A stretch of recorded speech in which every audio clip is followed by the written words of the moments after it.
Hi everyone, thank you so much for joining us in this weird digital world in these strange times. I know I can speak on behalf of all of us to say that we wish that we were in Newcastle with you all right now, but I'm so glad that we've been able to go ahead with this festival anyway. This is Hero of My Own Story. We're going to all talk a little bit about memoir writing and some of the ethical considerations around that. My name is Novozison. I use they, them pronouns, and I am currently standing on Wurundjeri land of the Kulin Nation in Naarm, and would like to pay my respects to elders past, present, and emerging, and also acknowledge that storytelling has taken place on this land for 80,000 plus years. And I'm going to swing to Tabitha to introduce yourself. Hi, I'm Tabitha Wu. I'm currently broadcasting from my study on the country of the Gadigal people of the Eora Nation. I'm a theatre maker and playwright, and I also wanted to acknowledge the amazing plays and autobiographical writing that is done by Indigenous people across Australia. Hey, I'm Michael, and I'm currently broadcasting on the Gadigal land of the Eora Nation. I'm actually in my friend's bedroom right now, so that's why it's looking a little bit washed out behind me, but we survive. I am a freelance culture writer, and I kind of try to blend memoir and culture writing in my work, and I'm also currently working as a culture editor for Netflix. Hi, I'm Patrick. I'm in Walyup, Wajik Noongar country, and I work as a freelance writer, culture writer, political writer, poet, and satirist, and a touring comedian when that's legal, and songwriter. I realized I completely forgot to introduce any kind of craft or work. So I'm a writer, I guess. I published a memoir called Finding Never a few years ago, which was about my gender transition and growing up in Naarm as a trans Jewish person. I write young adult fiction. What else do I write? I write poetry sometimes. It's so hard to define what one does when you're in lockdown or have been in isolation for so long. I guess what I do is like get by. Yeah. So I'm interested in exploring some of the ethical considerations around memoir, and when we approach these topics, how do we even navigate whether the story that we're about to tell is ours to tell?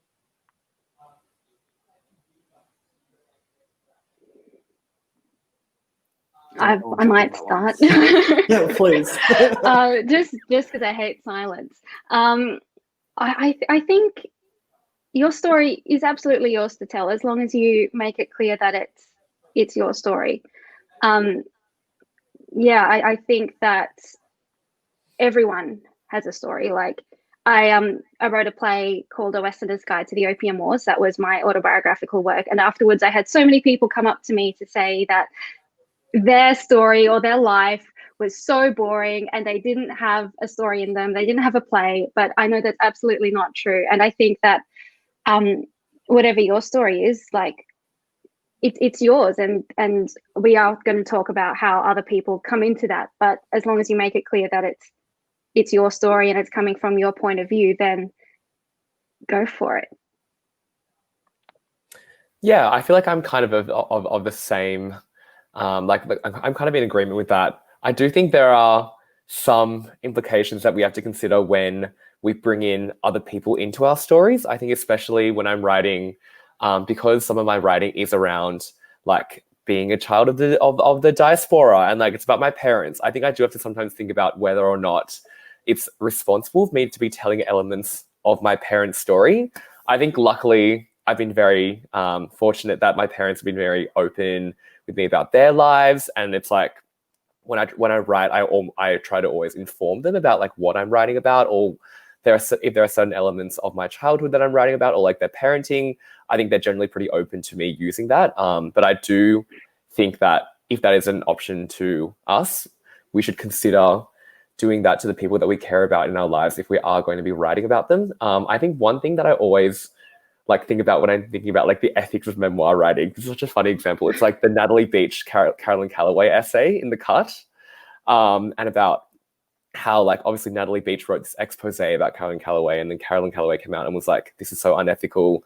Like like I actually like even though I did all of these things, blah blah, like she basically accepted all of the charges against her in this essay, but then kind of framed it as something that was unethical because it then caused her like mental harm and like led to the worsening of her mental health conditions, I guess.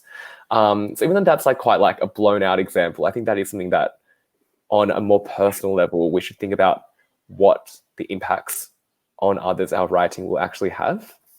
I don't know. Yeah, I think for me it's largely context and topic. Like I think I'm best known like as a memoir writing, like for writing about mental illness and disability.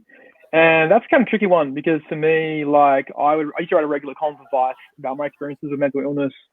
And it's strange because like these things get translated into multiple languages and get millions of shares and stuff like that. And I have people from Portugal like asking me about like should I section my partner because they're showing these symptoms and always kind of like I had people just like telling me the most like graphic life stories in my DMs like constantly, and the kind of person I was anyway, still am. I obsessively try to help these people because I felt this weird responsibility. And it was that weird thing of like, oh, like in writing about this, am I somehow like triggering people en masse, and then am I responsible for this like mass triggering? Do I fix these people? Do I save them? These days I'm just I'm too tired, so it's fine. But when I'm doing comedy, on the other side of that spectrum, you have a lot more leeway to bullshit. And it's strange for me because like my family arguably the largest part of my life and like biggest source of like material potentially. But after 12 years of writing and like performing, this year was the first time I've ever written about my family in like a public forum, weirdly. Because I don't know, I knew it would upset them even if they're happy about it because of those kind of people. Yeah, I think one of the concerns that I had in writing my memoir was less about whether it was my story to tell and more just about the subjectivity of memory. I was really nervous about my family denying things that had happened. And, I think it's one thing, for example, to experience transphobia and a really different thing to then have that transphobia denied. And so I think a really big part of claiming my story was also validating my voice and reminding myself that even if other people have different versions of the truth or versions of history, that doesn't make my version any less valid. And that this was me writing that version. If they wanted to write their own, they could write their own books. And yeah, I think that was a really big process, especially as someone who had had a history of being gaslit. Actually finding my voice and reclaiming that and being able to own that was a really powerful experience. And I remember how nervous I was for my family to read the book, and particularly one of my brothers. And he ended up reading it and was like before it went to print, and he was like, oh, I actually came off quite good. Like, I really thought you were going to rip into me. And I was like, I don't know how to explain this to you, but this isn't a book about you. Like, it's my memoir. Like, I wasn't planning on making like a slanderous accusation about my brother. It was about me, So yeah, I think that was really hard. And I think especially because memory is so subjective and so malleable, I was worried that I wasn't right in my memory or that I didn't actually have the facts. And I think, again, reclaiming that and learning that even if that isn't exactly how things happened, that is how I remember them, and that is how they have probably shaped me. I kind of do have a question about memory, which is like, I think all memoir writing exists on a spectrum, right? From memoir writing that is very factual and like very like thoroughly researched. And it's like, if you're writing about like your family histories, for example, you might do like a lot of historical archival research, all the way to like memoirs, which, are like purely based off your own memory and like even more abstract forms of memoir. How much research do you guys do in that memoir writing process? Like, do you just trust your own memory? Which I feel like I definitely am one of those people, but I also know a lot of people who, will fact check with like friends or like other people who were there at the time. Like, what's that process like for you guys? I mean, I definitely write more by mood than memory, I think. And I don't know if that's like a maybe like an Asperger's thing. Like my memory is kind of strange, you know, it can be a bit like too vivid, kind of like in terms of recall, and it's more that I purposely like want to avoid it a lot of the time for, you know, for trauma reasons, and also because it's also to me mildly uninteresting. Like it's like I don't want to have to revisit it and relive it. So I kind of, when I write that kind of stuff, especially about like suicide, I think it's more about my memories of moods and themes and ideas and events, I'd say, you know. Yeah, nostalgia is totally a kink of mine. So I will just like spend a really long time meditating in the nostalgia of any year of my life. And I think that was the research that I did for my book, was a lot of like reading old journals, reading old and cringeworthy Tumblr posts, going through, I mean, I'm like a millennial, so my entire history is pretty much on social media. So I was able to track back my statuses from when I was like 12. And I guess doing so actually really helped get that voice into my mind, because I think, especially as a trans person, I think the like stereotypical or the cis understanding of trans journeys is often that we kind of cauterize ourselves at different stages of our lives and then separate from who we used to be or who we understood ourselves to be. And I found that for me at least, it was quite a violent process. And so I actually wanted to reconnect with myself at different ages and mend those relationships. Because I wrote my book when I was like 19 or 20. So writing as a 20-year-old, reflecting on 13-year-old me, I was on my high horse about knowing so much more and being like, you know, and that's what they thought then, but I know better. And I started to hear this little voice creep up into my mind of my 13-year-old self being like, don't talk about me like that. Like, what do you know? You know, I'm like a know-it-all teenager. I know exactly who I am. And it was really important because I was like, that's true. You did know exactly who you were, and you believed and felt that you were a woman. And I need to honor that story as well. Like, all versions of me are real and I hold them in my body all the time. And so, yeah, that was actually a really beautiful and healing process, was to like hear those voices and try to reflect them genuinely. I love research. So for my writing, but most of my research involves the things that I didn't know about. So from my own memories, I kind of just let that be. I don't try to seek out a different version of the same events. But I do love seeing all the stories that are happening alongside. So I've done a lot of research into my family history. And that was quite academic, actually. But and then it gets really hard because you're finding out all of this information, all of these news stories, and how do you craft a story from that? What do you cut out? What's relevant to keep in? So that is the danger of doing research. But I found that was really important for me, because I think when you're writing memoir, often the journey of writing, or at least it was for me, is a journey of discovery. So in the process of writing the memoir, you're figuring out the questions that you have about identity and who the people in your life are and their history. You know, often I was writing about people who I don't see very often or who have died. I mean, I talked about my great grandfather. So I had to do the research, and I think from that you get you get an idea that you wouldn't of yourself that you wouldn't find in just going on memories of your own life. So that's what I found fascinating about that external research. That is so cool. I wanna know about my great grandparents. How amazing. Wow. Michael, what's that process like for you? What kind of research do you do? I feel like I'm definitely someone who does little to no research. Like I almost really agree with Patrick. And Patrick, what you were saying about how you go off mood.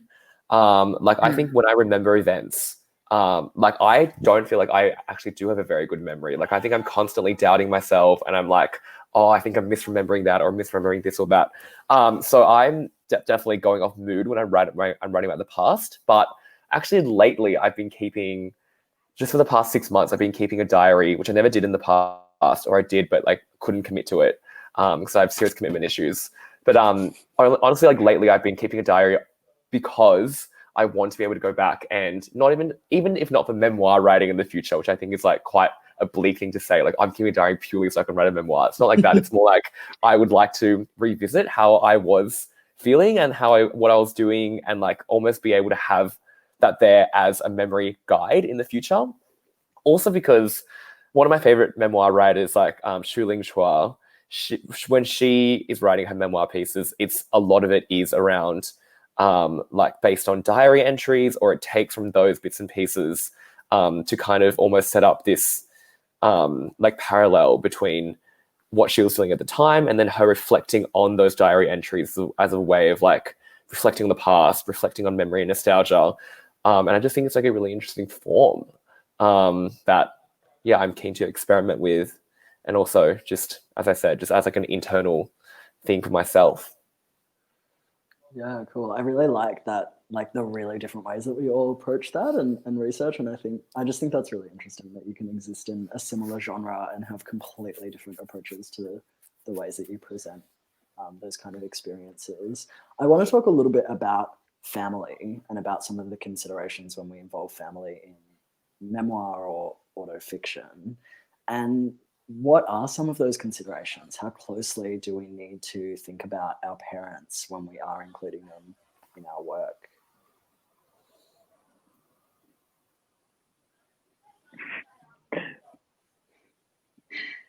I think I'm very lucky in that my relationship with my parents is very good. So I just think about them because I love them. And when I'm writing about my parents, I did interview my dad as part of my research for my play, and so it was very important to get his side of.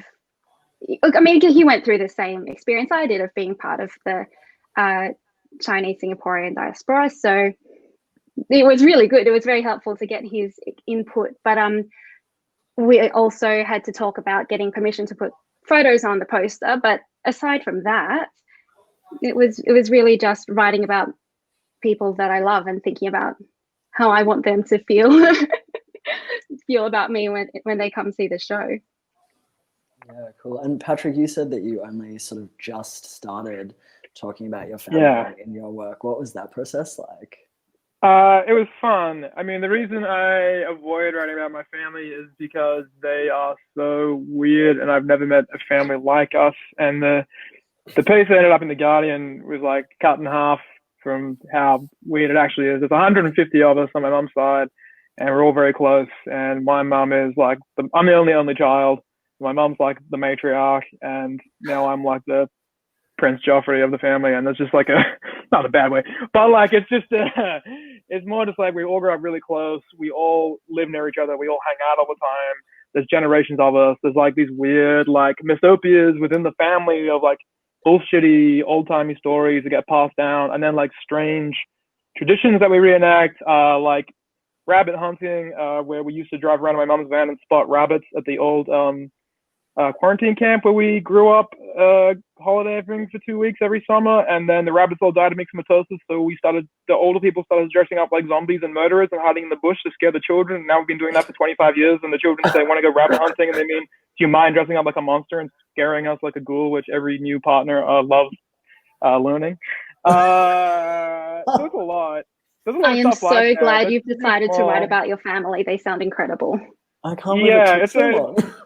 Well, because it's just like, it felt like cheating for me. Like, it's just like, and also I just know, like, it's, like, there's so much, like, people will say this to me all the time, like, why do you write about your family? My dad's life story is freaking insane and very funny. It would make a great, like, Dickensian comic novel. But, like, it's that thing for me where it's like, I like making shit up. And I also know when I publish an article in The Guardian, they're all messaging me saying how much they love it. It made me cry. And there's always like one backhanded compliment every day. Like, you got my surname wrong or something, you know. So it's not worth it. Wow. Yeah, for me with my family, it was important that I had their final their final sign off on the manuscript before it went to print. I didn't really want to get their input too much throughout the process, especially like I remember mentioning to my brother one of the transphobic incidences between us, and he was like, oh, that never happened. And I was like, cool, I'm not going to be talking to you about this again until it's ready to print. But yeah, I mean, I certainly did what I could to, I guess, pacify my dad's giant ego. And so I like put him in more than I would have, or I was like extra nice about him. And then he ended up being pissed off about it anyway. So I realized it actually wasn't worth it. We don't have a relationship anymore, and that was one of the final straws. And I thought that was really interesting. Like the way that people also respond to how they're represented can be really indicative of how they see themselves and what role they think they play in your life. But yeah, I think my siblings, for the most part, were really quite beautiful about it. And I think they needed to read it in a book in order to understand, even though I was telling them this stuff for a really long time. It's like, until it's published, I won't listen. So yeah, that was bizarre, but it did actually really shift a lot of our relationships.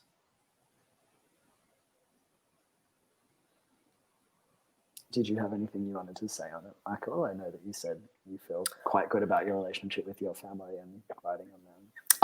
Yeah, I mean, I feel like it's good now. It hasn't always been like that, but it's almost funny because it's kind of like the same time, like around the same time I started like investigating memoir writing as a form that I could do.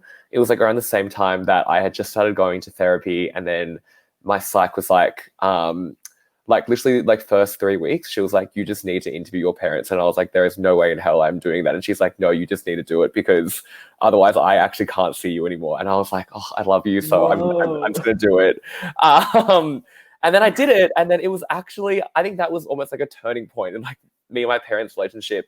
And as I said, like, I'm very lucky that, that it could have obviously gone either way, but it did go in a very positive direction. And I think that learning more about my parents, and also learning more about my parents in a psychiatric context brought us closer. And I think because of that, it's like that has allowed me to be more comfortable with them and to have that relationship now where I can ask them things about their life and ask them to read the things that I'm writing, either about them or about myself in relation to them.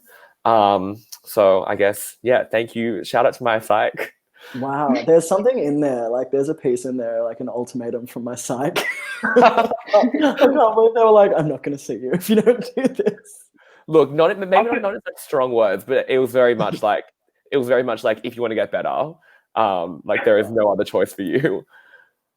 I'll say this, like because I used to write so regularly, and still do, I guess, like quite personal stuff about suicide and mental illness. I've stopped writing it so much recently because for the first time ever, my mom has learned how to use like online and like Facebook, and like she shares my articles and sometimes she'll read them. It's like the first time ever. So I just feel like there's this whole area now that I don't feel like I want to write about because I don't want to like upset her kind of or freak her out. Yeah.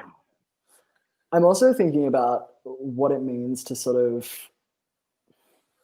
I guess, like embody representation of an entire group, and specifically maybe looking at culture or gender experiences or kind of any varied experience of marginalization. And I guess when you are writing on your lived experiences, what are your feelings with regard to how that might represent an entire group of people, or how that might color readers' perception on a group of people that you may embody? That's something that I've thought about quite a bit. It's like being a spokesperson for trans communities or for Jewish communities and how that sits in my body. And yeah, I'm interested if that's something that any of you have thought about or grappled with. I can't lie, like maybe this is kind of irresponsible, but I actually don't think it's something that I'm actively thinking about when I'm writing. And I write like I think a lot of my memoir writing does revolve around my queerness and like I guess like a lot of queer trauma, which is I guess just like an inherent part of the queer experience. But I guess when I'm writing, there's no conscious thought to be like, oh, this could be the experience of like many people. And then it always like shocks me when someone has read it, and then even if it's one person who's like, oh, like I really related to this. I also felt the same things you did, like when you were, like talking about like queer oppression or like et cetera, et cetera. And it always really shocks me when people do have the same experience as me, because I just never seem to consider that it might be more universal than what I'm giving it credit for. I don't know. But I also don't think that, like, I think it's an obvious thing to say, but I don't think any person should be necessarily held up to be a spokesperson for their community. Even though sometimes it does happen and it does become the case. I think that's often when there is not enough of a multiplicity of voices, which are being uplifted from that community in the first place. So I don't think it is the onus of any one person, and that we should be having as many people writing and speaking as possible to prevent that from happening. I absolutely agree with that last point, Michael. But when I'm writing, I'm totally different in that I think very, very clearly about what I'm saying about the experiences of second generation kids and what that means, because I'm aware that my story is extremely unique, and maybe it's a little bit of imposter syndrome, feeling like I'm not part of the real second generation story or the real diaspora, because I guess from a different place, where a lot of the stories of second generation kids and Asian Australian stories earlier on, I think they were very much about like Mal's Last Dancer. I'm trying to think of some other ones now, but it was all about like communism and fleeing from very strict parents and all of that. And my story was very different. I mean, my grandpa and dad, they moved to Launceston. Like it's not like there was a huge Asian Australian community that I grew up around. So I find I want to make my story very clearly just mine, not anyone else's. Everyone else has their own story, and just keep it separate. Yeah, I'm the same here, but like I said, it's kind of weird for me because with me, it's mainly the group that I get told I represent anyway is like crazy people, and it's a spectrum, It's for me like bipolar and depression and high functioning autism and stuff like that, which that in general, it's very strange. And it's that weird thing of this industry at the moment and the coupling of the arts and late capitalism and turning our identities into our brands. And I honestly find it a very like exhausting and tiring relationship, and I can feel the exploitation when it's happening. But at the same time, like I look at the things that kept me out of this industry for a long time, which are disability and regionalism and classism and stuff like that, especially in Australia. And unfortunately, turning the identity into a brand became your foot in the door. And like I'm a slippery motherfucker. Like you give me a foot in the door and like I'm in. So it's like if that's the card I have to play to do it, like fine. But then it's like they want you to be. I talked to a friend of mine, Grant Grunwald, who HML Flowers, who writes about this kind of stuff a lot. They want you to be like the good cripple, the good disabled, the good crazy. I blew a book deal because they wanted a crazy survival memoir, like the classic, like this is a thing, and like that's not what I wanted to do and not what I gave them. I was like, it's kind of funny, like yeah, traumatic, but like whatever. It's like a fucking Looney Tunes cartoon. What's not to like? Like I don't that kind of weird. It's almost like we're stamping ourselves with like Adidas and Nike on our heads to try to get work and to get noticed by, let's face it, mainly pretty patrician, like cis white het rich old dude critics in like the Sydney Morning Herald or whatever. I don't fucking read the thing, but you get it. Yeah, I mean, I really like everything everyone has said has really resonated with me, and I guess I've got like these two voices in my mind. One being the sort of imposter syndrome, like understanding that people are going to kind of make a spokesperson out of me, whether I want them to or not, and that like I have a certain responsibility in that. And And also, I think acknowledging privilege and being like, yeah, this is my experience and it's not a universal experience because of the various privileges that I hold and the various access to resources that I have that have meant that I've been able to escape a lot of experiences of transphobia. So, and then there's also, yeah, that voice of like being really afraid of being called out for not doing exactly the right thing by the queer doctrine of the left, and constantly making sure that I'm like crossing all my T's and dotting all my I's in all of the right ways, which I believe in, but also am like really afraid of any kind of excommunication if I slightly stuff up. And then the other side of that, which I think, Michael, you were speaking to a lot more, is like, I'm also really aware of the fact that I would be tokenized or would be made to be a spokesperson because of like the cis gaze or the white gaze or, you know, this kind of pervasive Christian like hetero patriarchy. That is not my fault or my responsibility so much. Like, obviously I have a hand in it, but as you were saying, Michael, like the reason why people might be tokenized is because there's just not that multiplicity of voices. So sometimes I'm like, screw you, like if you're going to make a spokesperson out of me, like just this is what you get. Like I'm not going to like be more palatable or digestible for you. Like I don't know how to be like this linear before and after trans journey, for example. Like that's not something I can do. But yeah, I think all of those voices like exist inside of me and in my body all the time. Yeah. And I guess in that, on that like topic of striking balance and trying to find a way to hold all of those truths, like how do you all find a balance between honesty and compassion? I guess in regards to yourself, in regards to writing on others.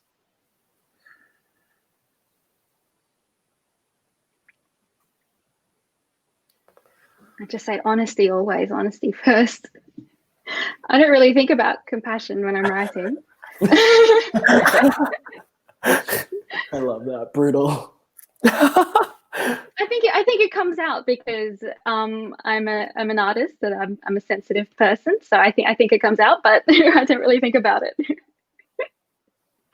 What do you think, Patrick? Yeah, I'm trying to think. Like, I'm a big you can slide around the world on bullshit kind of guy, but I think the compassion thing for me, I like it. I think a lot of the essays about suicide and stuff are by design, meant to be kind of curative for myself, and then hopefully curative for other people. Like if they can offer, I've been getting angrier in my writing about like disability, I think, in the last couple of years. And I think I like directing that anger at the right people, you know, which are mainly politicians and groups and systems and stuff like that. And so there I'm very mean and very harsh. And I think I've started to get a little bit angrier in my writing about like certain kinds of ableism and how neurotypical people and just like normal people, for want of a better word, like kind of stifle you. And I think allowing myself to do that has actually weirdly been much more honest, but also a bit more compassionate towards other readers who are like me. Because it's like I'm expressing the anger that a lot of us don't get to articulate and are like sometimes, you know, actually incapable of articulating. So yeah, I don't know. Yeah, I guess I can jump in and say that like I think compassion is actually stitched into me. I think that that is often the first place that I go to, and I'm working harder to cultivate honesty and to value my own experience and my own voice. Like, for example, I have tendencies sometimes to be people pleasing and to diffuse conflict by just apologizing, even if I don't actually feel like I've done something wrong. And so trying to pivot and to be like, I'm going to sit on that for a bit and actually consider it has been something I've been practicing in my personal life. So I guess that also comes through in my writing. Like my first go-to is always being quite apologetic for people or like understanding where they're coming from. And then I will try to be like, actually, what was that experience like for me? But I also think I think ideally people should earn compassion. I don't think that it's something that they should necessarily inherently get, especially if they have wronged you or treated you badly. Yeah. What do you think, Michael? Such a hard question, right? Like you really thrown us a curveball. I think I'm like you in that in life, it's almost like I often find myself trying to people please too much, like to the extent where it's like I'll look back and be like, oh my God, why did I do something that I didn't actually want to do just to make someone else feel comfortable? Like I think that's very much me in life generally, but it's almost weird because I don't really find myself doing that in writing. I think because in writing, it's like one of the only spaces where I'm like, this is just for me, where I get to tell the story. I have the agency here. That I do think I can be a lot more honest, especially it's like I think it's just about who the person actually is, who I'm writing about.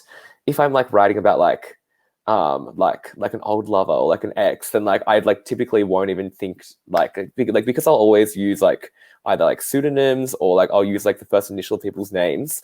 I like won't even think about anything but honesty and like but how or like if my telling of this event is honest to myself. But obviously that changes when I'm writing about family, as we said earlier, or people who I value more in my life. I don't know. It's a real balancing act, but I do think that I tend to be much more honest in writing than in person.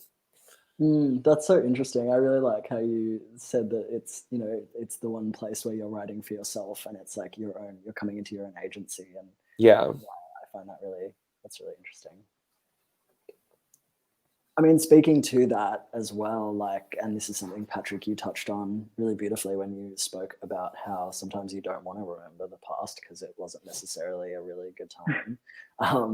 And how memoir can bring up a lot of old wounds and bring those things to the surface and sometimes just like rip the stitches right open. And I guess for the writer, but also for the people that might be present in that writing, my question is it worth it? Like, is it worth all of that pain and that relived trauma? What purpose does it serve? Do you feel like overall these experiences are healing, or is it just something that you have to do? Like, what are your experiences of that? I'll say for me, it's kind of like case by case. I think when it's something that is very much like an internalized thing, like stuff with depression and stuff like that, or it is kind of healing, or it helps me put things in perspective to an extent. As soon as other people start to mingle into the narrative, and I'll be honest, like if it's in any serious way, I do tend to try to keep them out. It can be a little bit not worth it, like a little bit. Like I can't really even go into details, but I had a thing recently with this. It's hard if you've survived abuse and you like have an abuser who is not necessarily still in your life, but you write something that even vaguely alludes to them, no name, no details or anything, but the idea and the notion is there. Those kind of people have a way of, finding that out anyway, and will kind of like make your life hell again for it. Like that kind of trade-off, I don't think is worth it ultimately, not in my experience. Yeah, cool. Thank you for sharing that.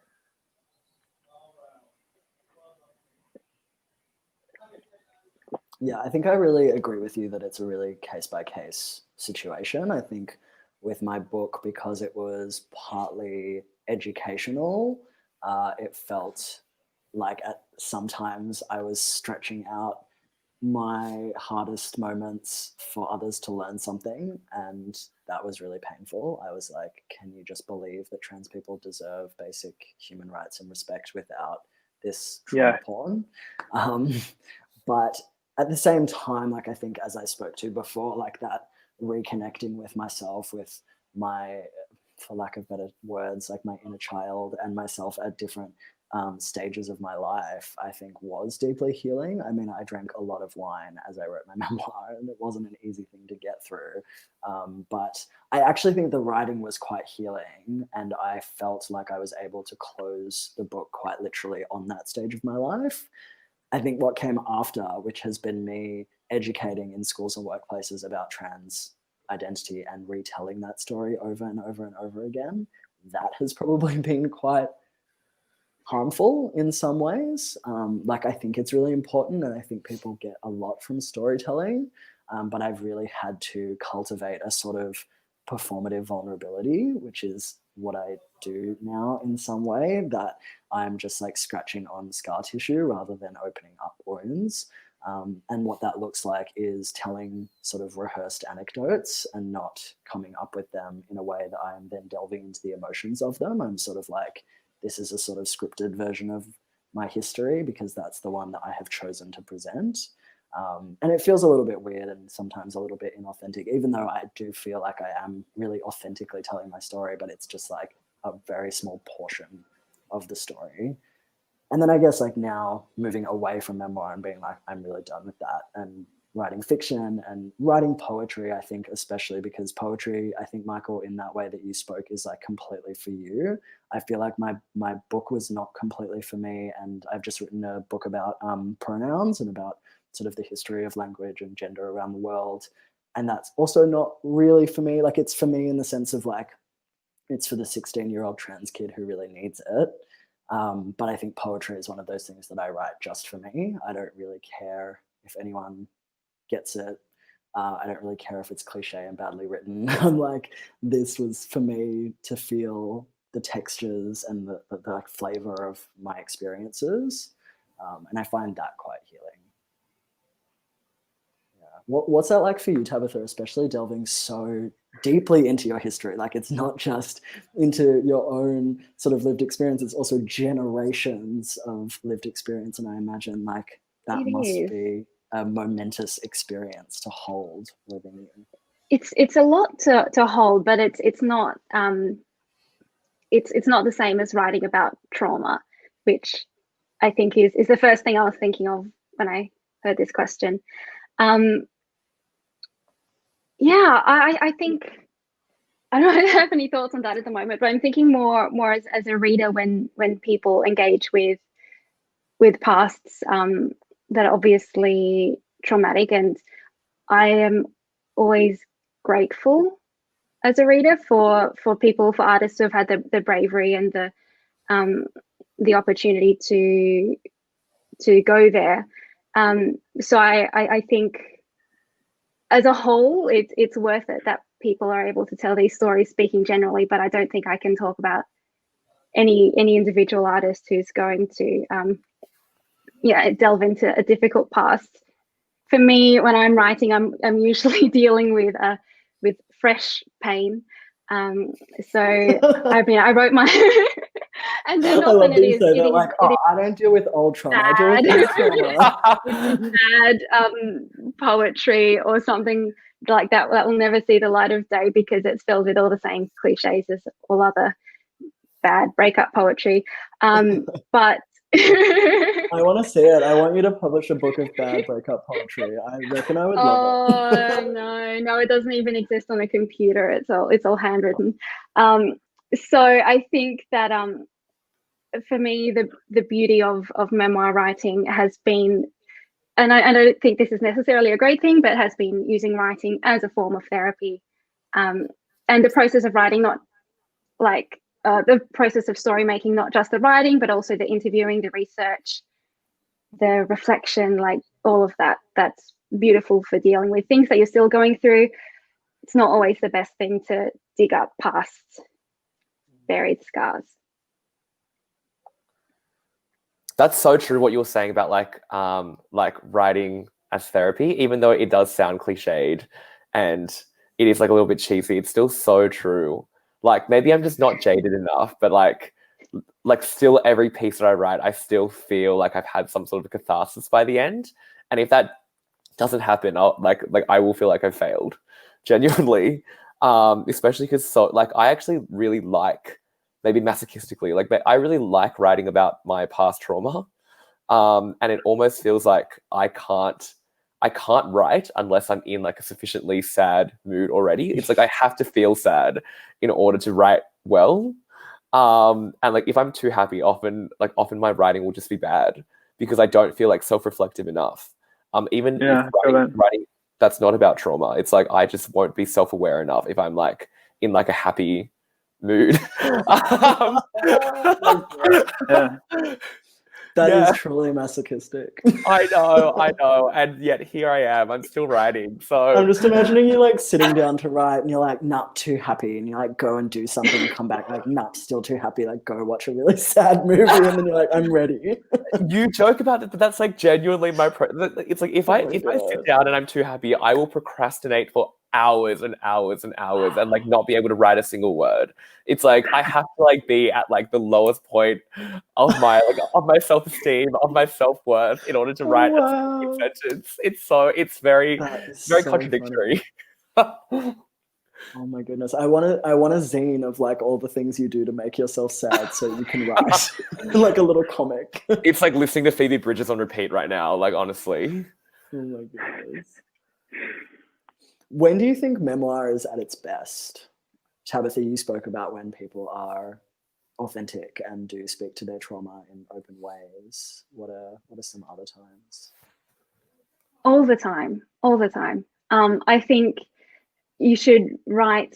I really respect people who can journal consistently. So good luck, Michael, because that's so admirable. I think that people who can journal, and as soon as you see a story coming together, just write it down. I think it's all of the little moments, the lost moments that we forget about that make up a beautiful memoir a lot of the time. So it doesn't have to be trauma, fortunately for me, because I'm terrible terrible at that. But I would I think it's the happy moments as well. Always memoir.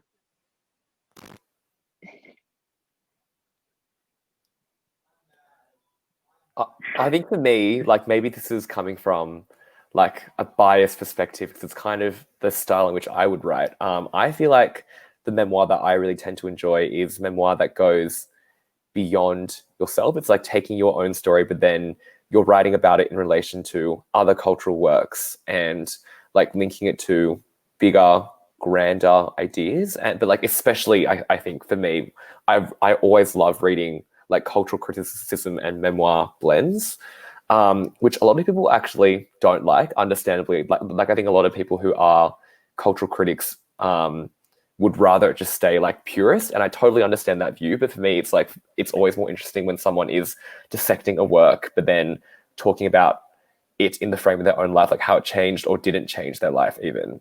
And I think that's why I really like Schuling's work, as I said before, and it's also why I really liked Alexander Chee's book, like How to Write an Autobiographical Novel. I think that's one of my favorite pieces of memoir, and just the way that he manages to like talk about, I guess, trauma and like talk about different elements of his family, of his past, in the context of like social movements and in the context of like cultural phenomenons that were happening at the time that he was experiencing those events. I think it's like really admirable, and it's what I really like to read personally. Yeah.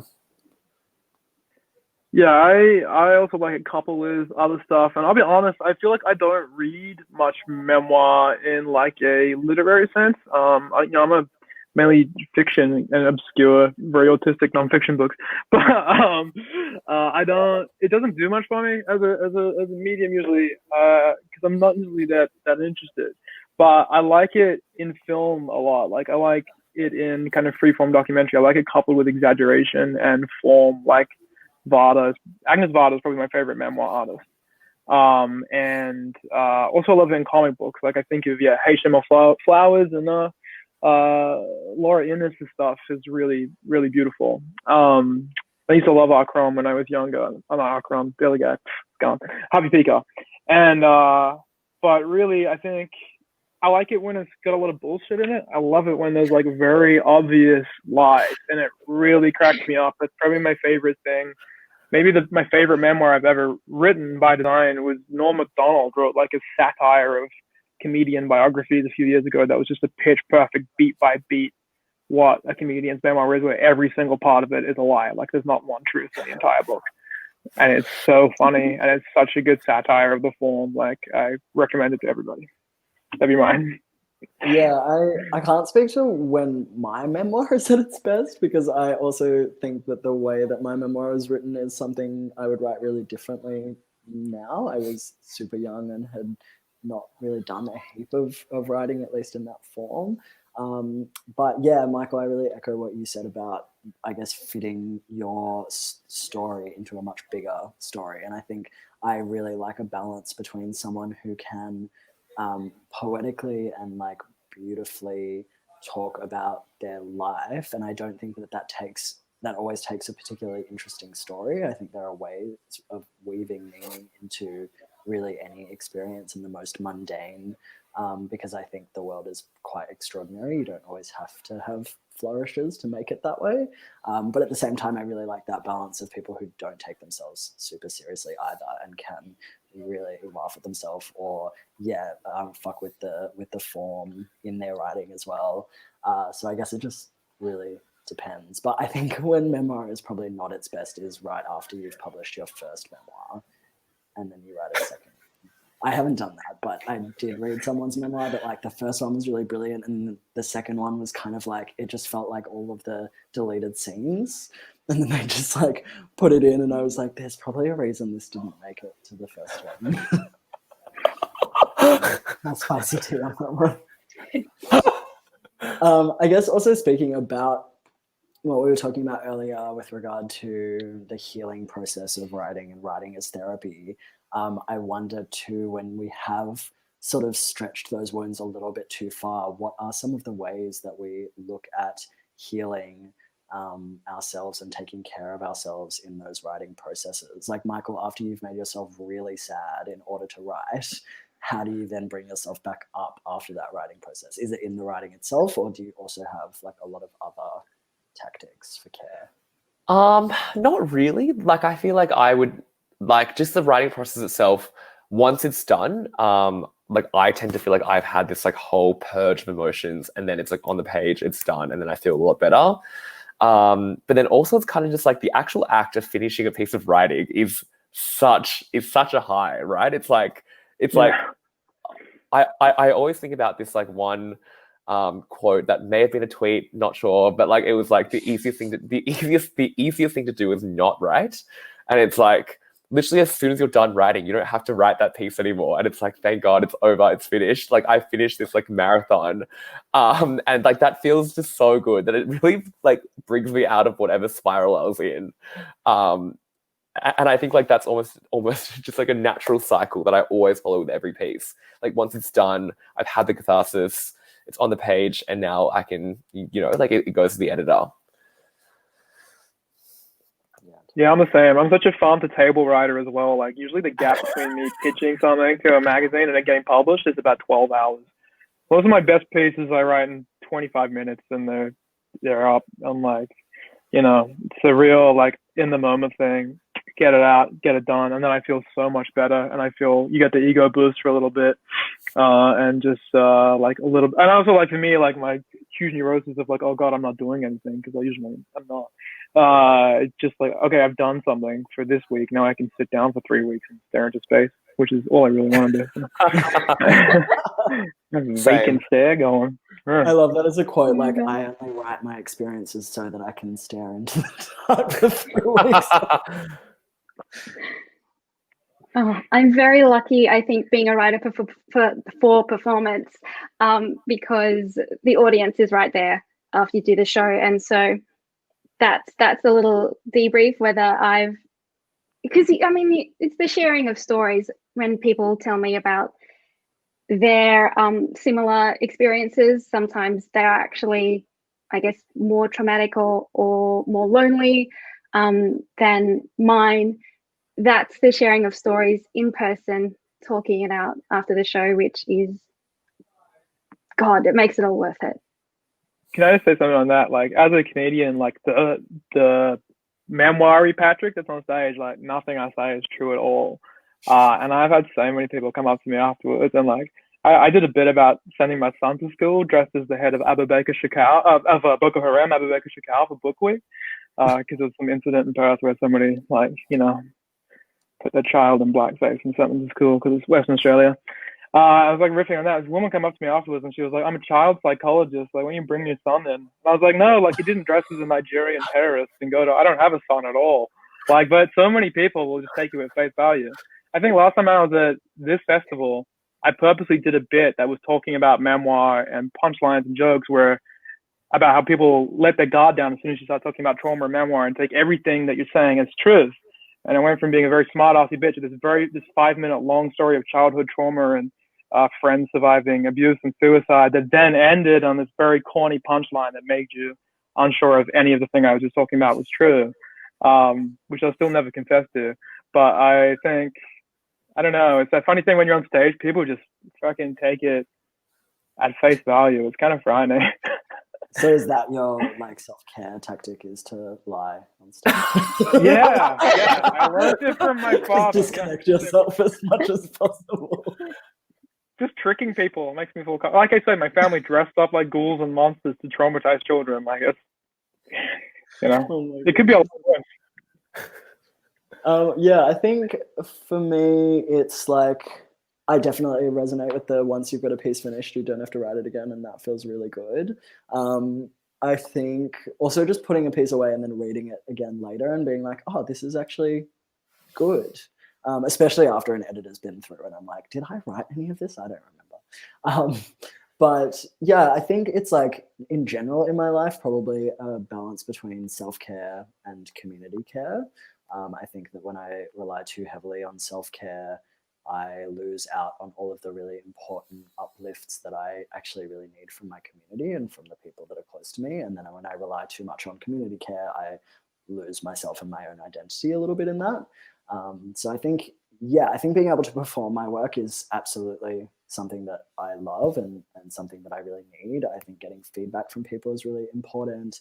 I think getting feedback from other writers is something I've learned to really value, because I'm often like, I'm not a real writer, and just like this kind of writer, which is, every writer I've ever met has imposter syndrome, except like upper middle class is white men, and so the bad ones. The bad ones, exactly. Precisely. So like there's obviously that, but I think getting feedback from other writers, it's like, this is really good. I'm like, oh my god, maybe I could do this. Maybe I am this thing, no matter how many times I do it. I also think like a weird form of care in my writing life lately has been, I really love like cliches, and I really love love stories and writing about those sorts of things. And I find the literary world super intimidating because I wasn't a big reader for a long time. Like it's only kind of now that I'm coming into reading. So I don't have all the classics behind me or any sort of canon. I can't just like rumble with names of authors. I don't know who anyone is ever. And I often am just like, I am not destined for this world. I can't do this. And, I don't think that that's required to be a writer, but something I've pivoted my career into lately is I became a marriage celebrant, and that's really cool because I get to like do queer weddings, even though I'm like kind of a marriage abolitionist, whatever, it's a long story. But it also means that I get to like write these speeches for these couples about their love that is just like 60% cliche, 40% new invention, and it becomes this really significant piece of writing because it's like their wedding day, and it's just so rewarding. I'm like, wow, no one's gonna read this in a journal anywhere, and it doesn't matter because like they're gonna remember this forever, and I get to share this moment with them, and I feel like a real writer in those moments. And I don't think I expected my like writing career to take me there. Yeah, so that's kind of a weird bonus one. That has taken us to the end of our conversation. This was so interesting, and I could speak to you all for so much longer about memoir and about all of your really interesting practices, and I can't wait to read all your works and hopefully see you in Newcastle in the future. Thank you for joining, and yeah, thanks everyone for watching. I hope we all get through this isolation time soon.